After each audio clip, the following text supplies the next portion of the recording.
Hey guys, si Charlie to. And sa video na to, ipapakita ko sa inyo kung paano gamitin ang Norton Neo, isang free AI browser na may sobrang daming cool features. Ginagamit ko na to for a couple of weeks ngayon at honestly, sobrang ganda niya. And yeah, once na masubukan nyo yung AI-powered browsers na ganito, halos imposible nang bumalik sa Chrome or Safari. So sa video na to, ipapakita ko kung paano i-set up yung browser, kung paano gamitin lahat ng iba't ibang features tulad ng AI summaries, writing, memory, reminder, security, at marami pang iba. Pagkatapos ng video na to, pro na kayo sa Neo. Kaya make sure na panoorin nyo hanggang dulo. Let's get started. So, konting background lang. Tech nerd talaga ako. Sa totoo lang, para sa akin, outdated na yung paggamit lang ng Chrome or Safari or kung ano man. Ngayong 2026 and beyond, kailangan mo na talaga ng AI-powered browser. And yeah, kaka-launch lang ng Neo. Kaya sobrang cool niya. Feeling ko marami sa inyo ang susubok nito at mabibigla kung gaano siya ka-better kumpara sa ibang browsers. Kapag in-click nyo yung link sa baba sa description, dadalhin kayo niyan sa page na to. Super dali lang i-setup ni Neo. Piliin nyo lang yung tamang options. I-download, dumaan sa installer, tapos i-launch nyo na. So, nandito ako ngayon sa Neo dashboard ko at dito makikita nyo na may ilang iba't ibang bagay na pwedeng i-click. Kapag kinlik mo yung expand, ipapakita nyo yung workspace ko. So, basically, yung mga huli kong searches, very similar sa ChatGPT. Pwede nyo rin makita yung history nyo pati yung gallery. Yung gallery, basically, mga images at videos na na-generate nyo gamit ang Neo sa last 7 days. Makikita nyo rin dito yung weather, oras, and yeah, sobrang linis ang homepage interface. Tapos dito mismo sa gitna, meron tayong magic box. Essentially, pwede nyo gamitin yung magic box para mag-search, magtanong, mag-navigate, humingi ng help, basically kahit ano. Ito na mismo yung AI na built-in sa browser. Kaya kapag gumagamit ka ng AI browser na ganito, mas nagiging madali gamitin yung AI kasi hindi mo na kailangang lumipat-lipat ng apps.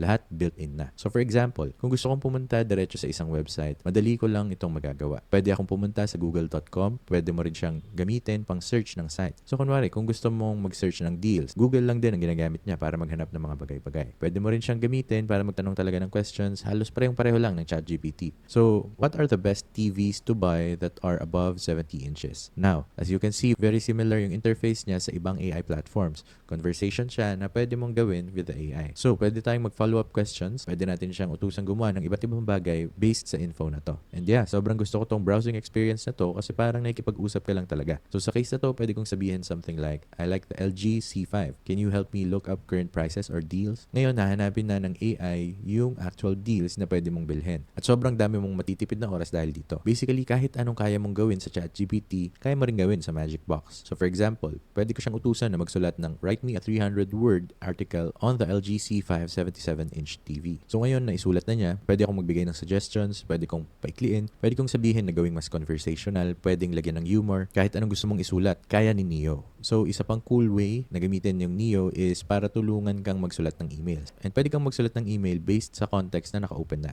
So for example, nasa Gmail account ako ngayon. Pwede kong sabihin something like, help me write a 30-word email wishing my friend Frank a happy 30th birthday and that we should go on a group trip to Paris next year. Now, kaya rin nitong tumulong mag-craft ng iba't ibang responses sa emails na natatanggap mo. And yeah, sobrang nice lang ng lahat ng to built-in na mismo sa browser. Hindi mo na kailangan magpalipat-lipat ng apps at mas nagiging smooth talaga lahat. Once tapos na yun, pwede mong i-copy-paste na lang sa email mo and yeah, sobrang laki ng matitipid mong oras dito. Kasi binibigyan ka na niya ng initial drafts na pwede mo nang i-tweak anytime. Pwede kang bumalik ulit sa Magic Box at gamitin to para magsulat ng kahit ano. Emails, social media posts, article para sa blog mo, basically kahit ano. Lahat built-in na. Walang extensions, walang palipat-lipat ng apps. So yeah, mas seamless talaga siya. Another thing kung saan magaling si Neo is pag-summarize ng content. So for example, kung nasa article ako or kahit anong website na pwede kong i-click yung Neo chat dito, pwede mo talagang tanungin si Neo tungkol sa website na yon. Nagbibigay pa siya ng suggestions. So for example, pwede kong i-click to, parang nakikipag-conversation ka mismo sa article. Sobrang laki ng matitipid mong oras sa ganito, lalo na kung may hinahanap kang specific na info. Another way para gamitin tong thumb feature is kung mag-traditional search ako. So naghahanap ako ng best soundbars. Pag nag-scroll down ako dito, let's say gusto kong i-check yung article na to, i-hover ko lang yung mouse ko sa link. Then pupunta ako dito sa maliit na Neo icon. And may dalawang options dito. May peek feature at may summary feature. So kung i-click ko muna yung summary, magbibigay lang siya ng maikling summary ng article nang hindi ko na kailangan buksan yung sidebar dito. Of course, pwede ko rin siyang tanungin tungkol sa article na to kahit hindi ko pa siya kiniklik. Kung i-hover ko rin to at i-click yung peek, magbubukas to ng preview ng link nang hindi ko talaga binubuksan yung page mismo. Na kung gusto ko talagang puntahan yung website, pwede kong i-click yung button dito at mag-open siya ng bagong tab. Super helpful nito kasi mas konti na yung tabs na bubuksan mo at mas madali kang makakapag-decide kung gusto mo bang i-click yung link or hindi. Another cool way na gamitin yung Magic Box is pwede ka rin mag-generate ng images. So, generate an image of a TV mounted to a wall in a mansion. So, ginawa na niya yon. Pwede ko siyang i-download by clicking this button. And pwede ko ring i-tweak yung image by giving it more prompts. For example, pwede kong sabihin, remove the chandelier. I-regenerate niya yung image. Now, meron na tayo nito na wala ng chandelier. So, yeah, super cool. Pwede mo rin gamitin si Neo para mag-set ng iba't ibang reminders. Example, kung may binasa kang email sa Gmail na may date and time, kaya kang i-remind ni Neo kapag malapit na mangyari yon. Now, kung currently gumagamit kayo ng Chrome or may Google account kayo, highly recommended talaga na i-connect nyo yung account nyo sa Neo. Masisync nyo lahat ng passwords, payment options, pati bookmarks at sobrang laki ng matitipid nyong oras. Ito talaga yung naka-help sa akin para maging mas madali yung paglipat sa ibang browser. And ang maganda pa dito, pwede kang mag-add ng iba't ibang Neo profiles, mag-switch between them, at magkaroon ng magkakaibang nakasave na info sa bawat profile. Now, sa loob ng Magic Box, pwede ko ring i-reference yung ibang tabs na naka-open gamit yung @ symbol. So, kung magta-type ako ng @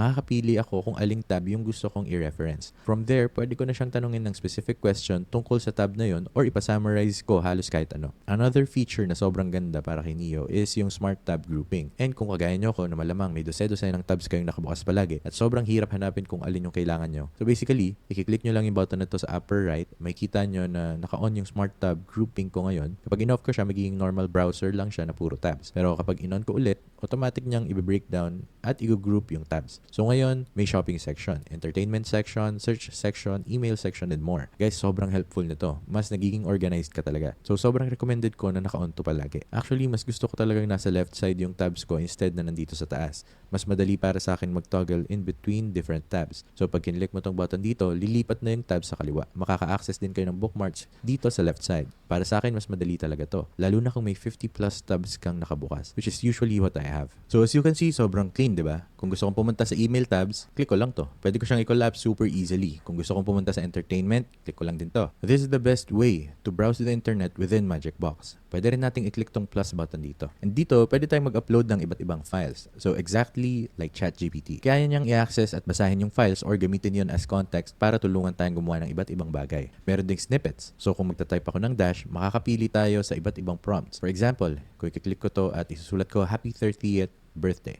Gagawin niyang mas mahaba yung simpleng sentence na yon. Pwede mo siyang i-copy gamit to, pwede kang mag-regenerate kung di mo gusto yung output. Pwede mo ring ipa-read out loud, or pwede kang mag-search instead. Another cool feature na recommended kong gamitin ay ito. Instead na mag-type ka ng lahat, pwede mo na lang sabihin sa microphone. So for example, help me find the top 5 TVs to buy that are above 70 inches. Ginagawa na niya yon into text, automatic na magsa-search, and yeah, para sa akin, mas mabilis magsalita kaysa mag-type. Kaya sobrang makakatipid ka ng oras. Okay, so another cool feature ng Neo ay yung personalized feed. So kung pupunta ako sa dashboard tapos i-click ko tong tab na to, ipapakita niya yung personalized feed ng iba't ibang websites at articles na match sa mga binabrowse ko recently. So as you can see, nagre-research ako about soundbars at TVs. Kaya yun yung kadalasang pinapakita. And sobrang cool nitong way para mag-discover ng new content na related sa current interests ko. Para lumabas dito, click mo lang yung X button dito. Now, kung pupunta ako sa settings, dito naman pwede mong paglaruan lahat ng Neo settings. And kung pupunta ako sa personalization, pwede mong piliin yung theme. May light at may dark. Naka-on yung memories ko, which I think is pretty cool. Basically, ina-allow nito si Neo na tandaan yung details ng conversations nyo. And pwede mong i-manage yung memories dito by clicking this button. Makita mo yung mga na-save na memories at pwede ka ring mag-delete ng specific memories. So, para sabihin kay Neo na may tandaan siya, ang gagawin mo lang is i-type yung remember. Tapos kung anong gusto mong ipaalala, may store na yun sa memories at magagamit ni Neo yung info na yun later on. One thing na gustong gusto ko kay Neo is meron siyang tab archiving. So, ina-archive na yung mga tabs na matagal mo nang hindi ginagamit, which is sobrang helpful for cleanup. Highly recommended kung naka-on to. Pwede mo ring i-adjust kung gaano kadalas niya i-archive yung mga tabs. Pwedeng every few hours or every few days, depende sa trip mo. Pwede mo ring i-on yung smart tab closing na sobrang useful din, especially para automatic na mag-clean up ng tabs na hindi mo na ginagamit. Dito rin may kita yung iba't ibang shortcuts ni Neo. So for example, para buksan yung Magic Box sa Mac, ang shortcut is Apple plus L. And pagdating naman sa security, may iba't ibang settings na pwede nyong galawin. Laging naka-on sa akin yung ad block, which is good para ma-block yung ads. Pwede mo ring piliin kung gusto mong ipakita yung acceptable ads. Meron ding privacy filter na pwede mong i-on, and kung may specific sites na ayaw mong i-apply yung ad blocking, pwede mong i-add yung sites dito. And yeah, Neo is built by Norton. Kaya malaking focus talaga nila yung security, which is super important ngayon. So basically, ganito mo isa-set up at sisimulang gamitin yung Norton Neo AI browser. Again, may link ako sa baba para makuha si Neo. Pinaka-best na way para matutunan yung setup at paggamit ng browser na to is i-download i-download mo na siya ngayon at sabayin mo yung video. Within mga 10 to 20 minutes, alam mo na exactly kung paano siya gamitin. Matake advantage lahat ng features at mas maganda talaga yung browsing experience mo. Kung gumagamit ka pa ng legacy browsers tulad ng Chrome or Safari, strongly encourage talaga na itry mo to kahit minsan. Maliit lang yung learning curve, pero once na nagets mo na yung features at marunong ka nang gumamit, talagang tatalunin niya yung ibang browsers. Anyway, sana naging helpful ang video na to. Feel free na balikan siya anytime kasi marami tayong na-cover na features. Mahilig talaga ako sa optimization, kaya malaking bagay sa akin yung pag-optimize ng browsing experience. At yan yung reason kung bakit gustong-gusto ko talaga tong browser na to. Kung may nakuha kayong value sa video na to, make sure na i-hit ang like button at mag-subscribe para sa mas marami pang content na ganito. Gumagawa ako ng maraming videos tungkol sa AI, business, finance, basically lahat ng makakatulong para mas gumanda ang buhay nyo. Maraming salamat sa panonood and takits tayo sa next video. Peace!